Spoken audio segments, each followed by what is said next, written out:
Happy anniversary, Leadership Links.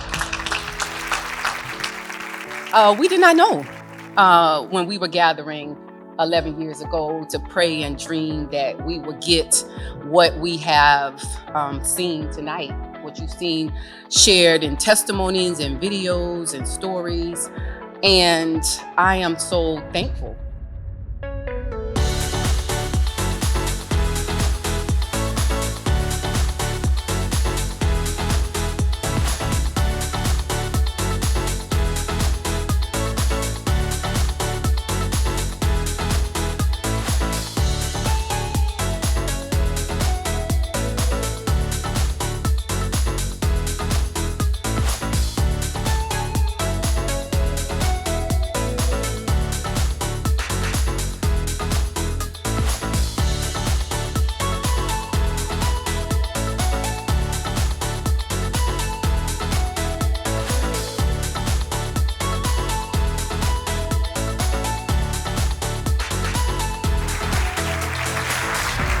So, through our organization, we are preparing Black girls and young women to become leaders in the marketplace and change makers in the world.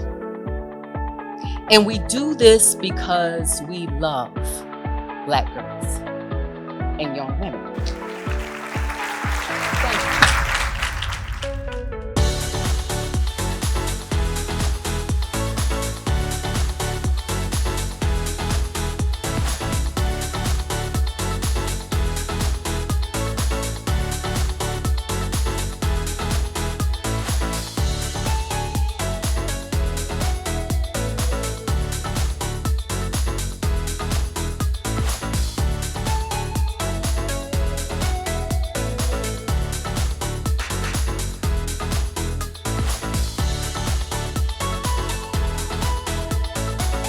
I am Leadership Links, part of a community founded on love, inspiration, network, knowledge, and service. I am never alone in this world.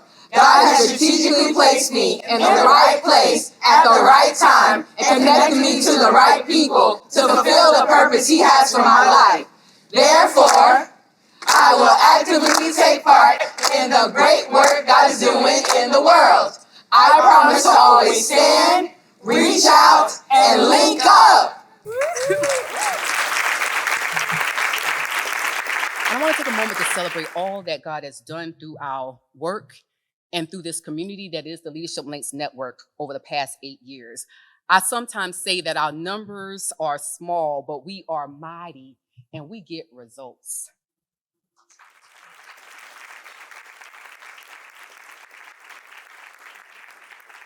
Over the past 8 years, let me tell you this, if you haven't taken a look, everyone, you should have a little booklet on your table.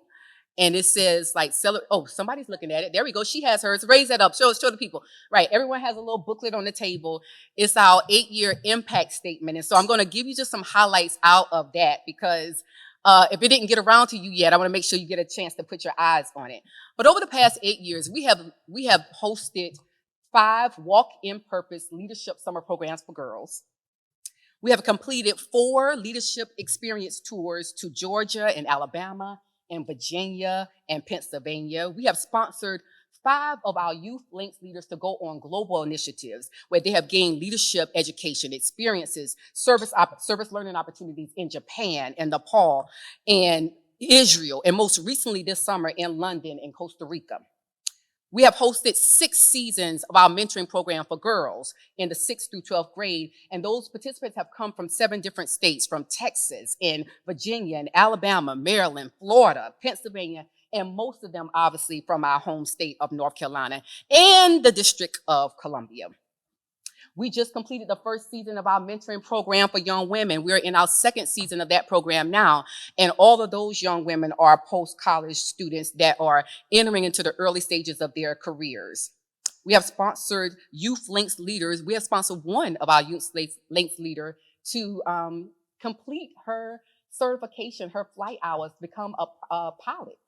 And she got her private pilot's lesson. She was flying solo in an airplane before she got her driver's license. We now have one of our Lynx leaders serving in the United States Air Force and one of them on the track to becoming an officer in the United States Marine Corps, entering her junior year at the Naval Academy. We have a 100% college acceptance rate for girls that are active in our mentoring program in their senior year of high school. So our theme tonight, and our theme for our leadership team this year, is love in abundance. And I want to share about that because we pick a theme every year. And this year, this is a theme, but it really connects to our vision, which is to connect people with purpose. So another unique proposition for us is that we believe that human beings are created intentionally and uniquely by God on purpose. And therefore, we cannot truly understand our purpose without understanding God, who is the creator and who is the one who gives us purpose. The Bible reveals that God is love. And God's love has made evident through the greatest love and the greatest leadership that we have ever known, that of Jesus.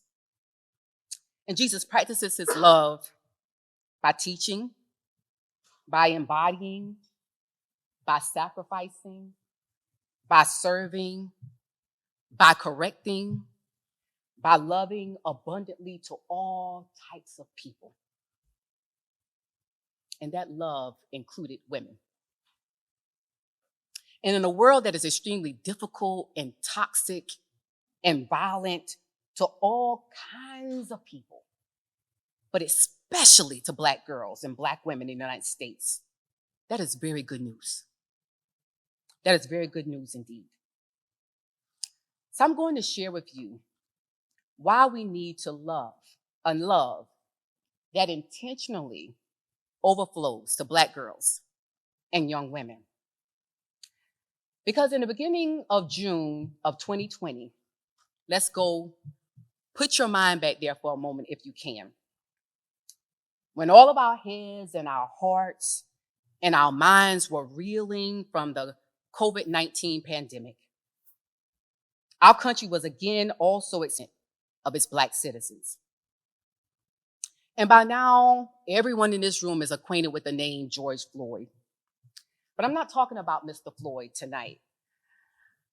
I do want to talk to you about this little girl, 7 years old, Black girl, by the name of Wanta Amore Rogers.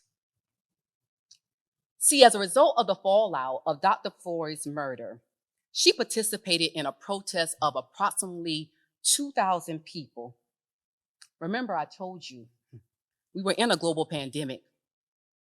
And at the time, many people across the world were still sheltering in place and they were wearing masks and people were dying by the millions. And here this Black girl was captured on a video, raising her voice and shouting, "No justice, no peace. No justice, no peace." Her eyes had a laser focus. And she moved and she marched with intention. And she lifted her fist and pumped her hands in the air. And within a matter of days, this video clip went viral. 20 million people had seen the short clip. And I watched the video as it circulated social media. And I saw quotes like, "She got next," and "fierce," and "little mama has had enough." And I thought to myself, what would this world be like if little Black girls did not have to fight for our lives and the lives of those that we love? What if she and the other Black girls like her were truly adored and safe? What if the adults in her life loved her well and affirmed her worth and created a safe environment where she could just be a girl and grow into the leader who fulfills our organization's purpose, who uses her skills and resources for the greater good of humanity? I love to see girls raise their voices and exercise their leadership. So that was not my issue. I am keenly aware about the realities of the civil rights movement and our community's greatest leaders and advocates, how they were all young people, some of them children. We must not forget that Dr. Martin Luther King Jr. was only 26 years old when he became the voice of the movement.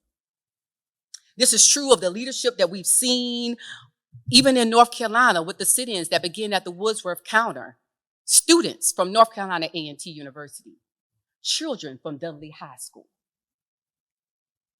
So I understand that it takes a lot for a high school student or a college student to be bold and a courageous leader. And they don't do that without getting educated and informed and embodying that leadership and those principles and justice songs when they're 7.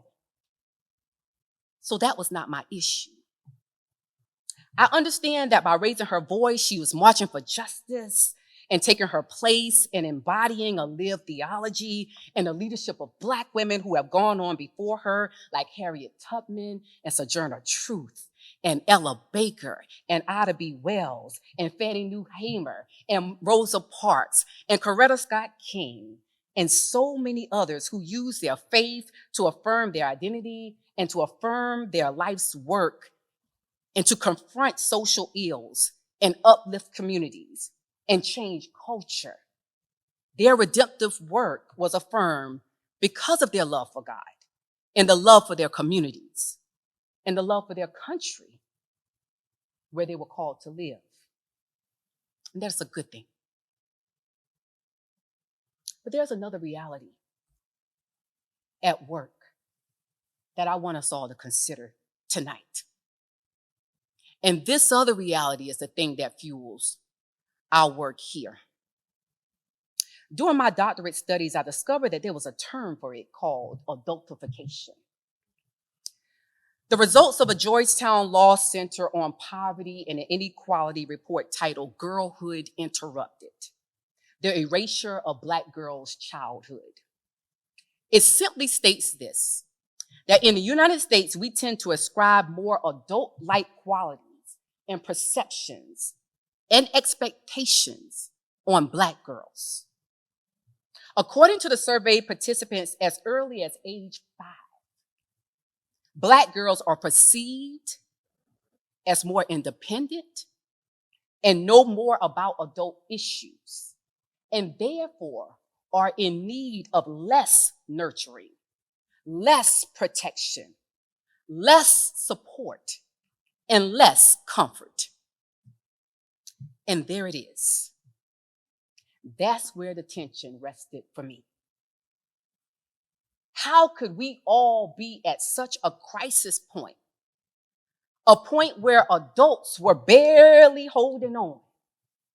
A place where placed such a heavy burden for justice at the feet of a Black girl. Why did we not think it better to have concern for her well-being? Throughout the course of my life and leadership experience and my research, I have considered the historical, the social, the theological implications and the realities and narratives that negatively impact the lives of Black women.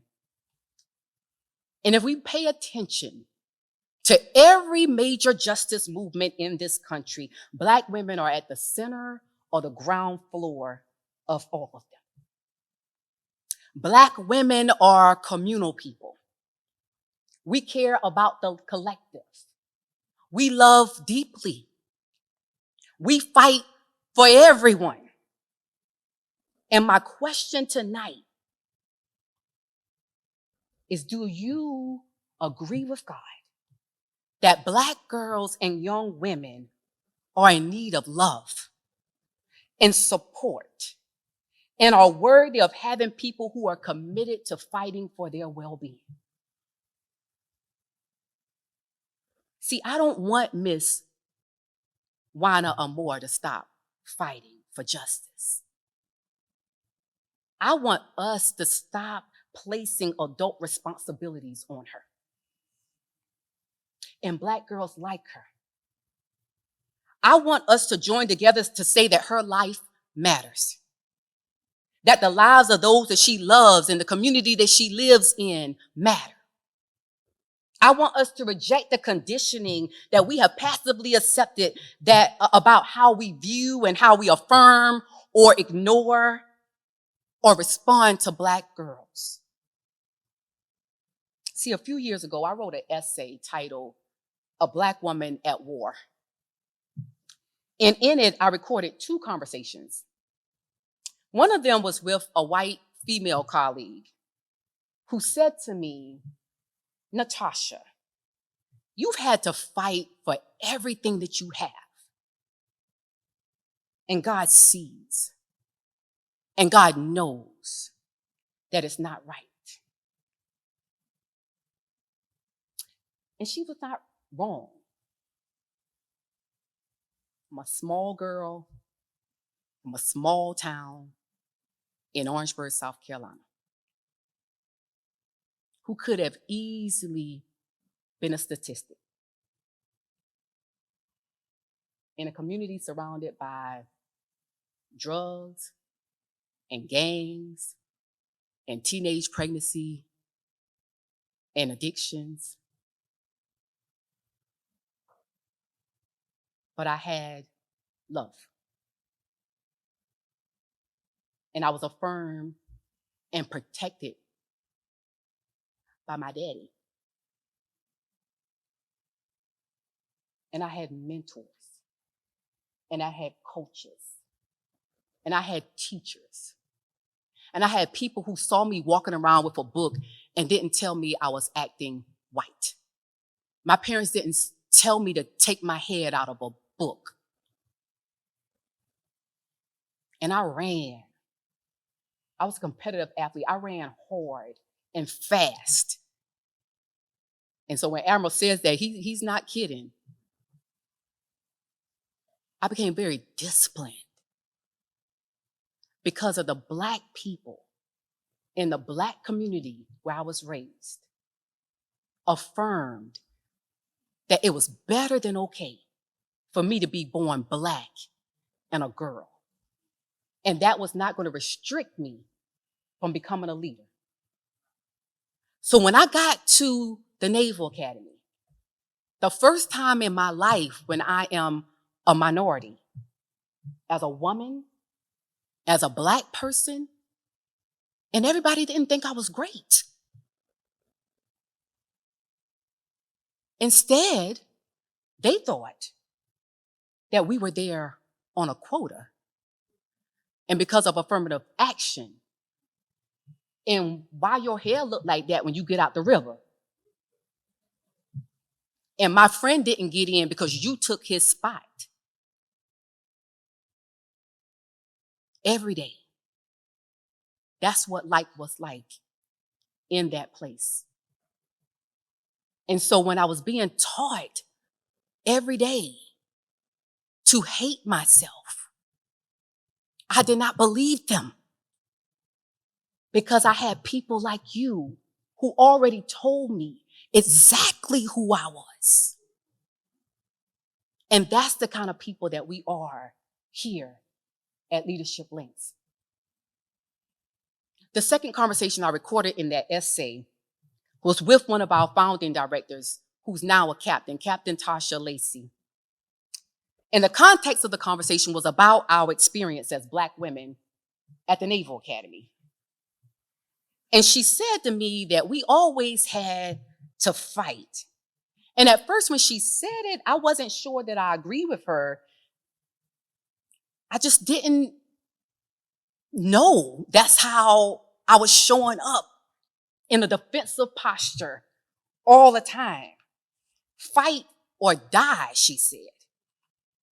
And then I recalled when everybody else around me at the academy was thinking about quitting and going home, that was not a choice that I entertained. This has to work because I gave up everything else. All the other scholarship money is going. And let me tell you what I'm not going to do. I'm not going to embarrass my family. and I'm going to finish what I start. Fight or die, she said.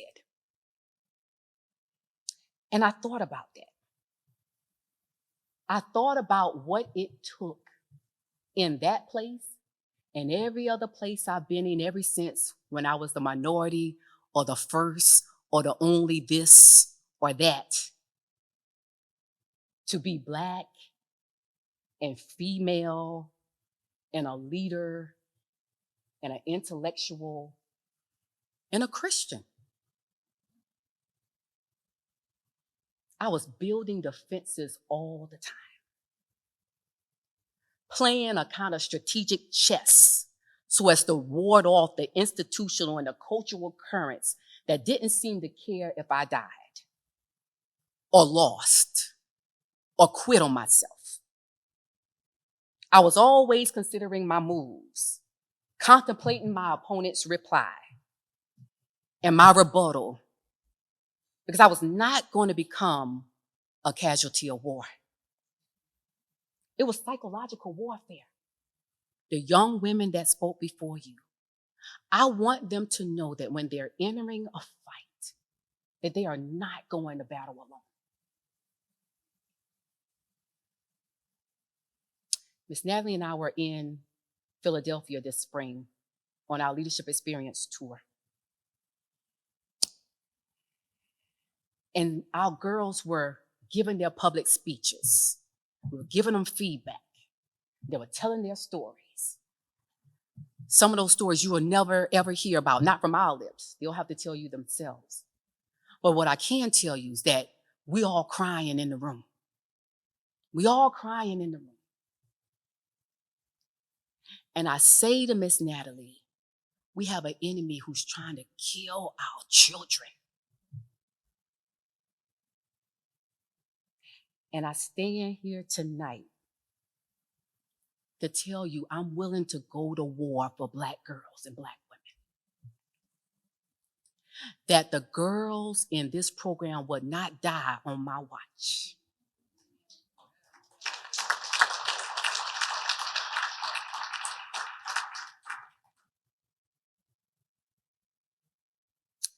In light of this weekend celebration, I'm reminded that there's another celebration going on in our country, and that is the anniversary, the 50th anniversary of the March on Washington. How many? 60. 60. Thank you. Thank you. Y'all, I'm tired. 60th anniversary. And in light of that, I just wanted to close to tell you that I too have a dream. You know, when MLK stood on those steps in Washington, many people don't know that those were not words that were written on his page. He was encouraged on by Mahalia Jackson, who sat on the corner and said, "Tell them about your dream, Martin. Tell them about your dream." The Black woman encouraging the Black man to go forth. And what many people don't know is that the famous refrain from that speech, that I have a dream, actually MLK heard on the lips of a Black woman, Tracey Hall. Those were her words. Words that he heard her recite during a prayer meeting. When she's praying to God, this Black woman, I have a dream. I have a dream. I have a dream. And this dream for me and this dream for us is that as we are mentoring across generations, that we are doing this as a faith-informed movement. I have a dream that our Leadership Links network will grow deep and wide, filled with men and women of all backgrounds and walks of life that are willing to support and get behind this mission in this work. Because we don't serve a God who is scarce. And we understand that by intentionally focusing our work on Black girls and young women, that we're not taking anything away from anyone else, because we serve a God of abundance. And I want us to have a Leadership Links network that loves abundantly.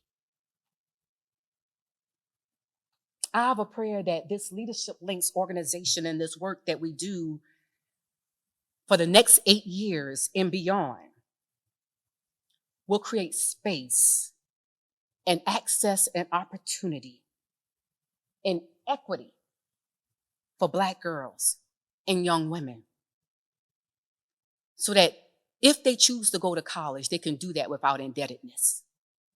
And they can do that because they also have work experiences and internships at your companies and at your businesses. So they graduate with that as well. And they get mentorship and sponsorship from people like you. And when they're not home, they have homes away from home and churches that they can call home, because we're calling up people wherever we're sending them, because we're not going to send them out into the world by themselves.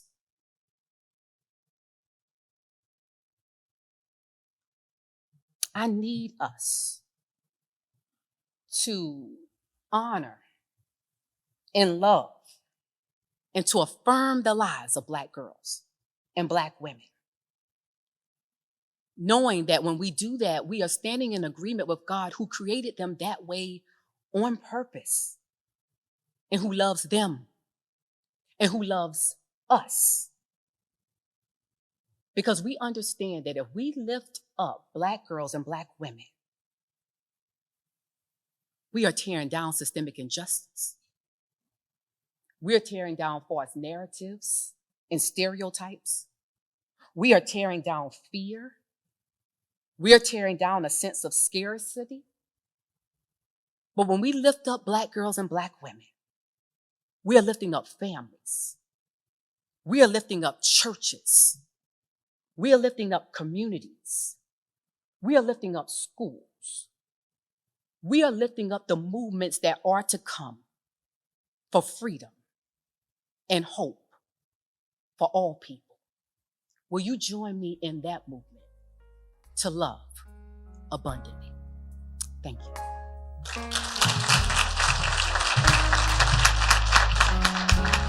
I need you. You need me. We're all a part of God's body. Stand with me. Agree with me. We're all a part of God's body. It is His will that every need be supplied. You are important to me. I need you to serve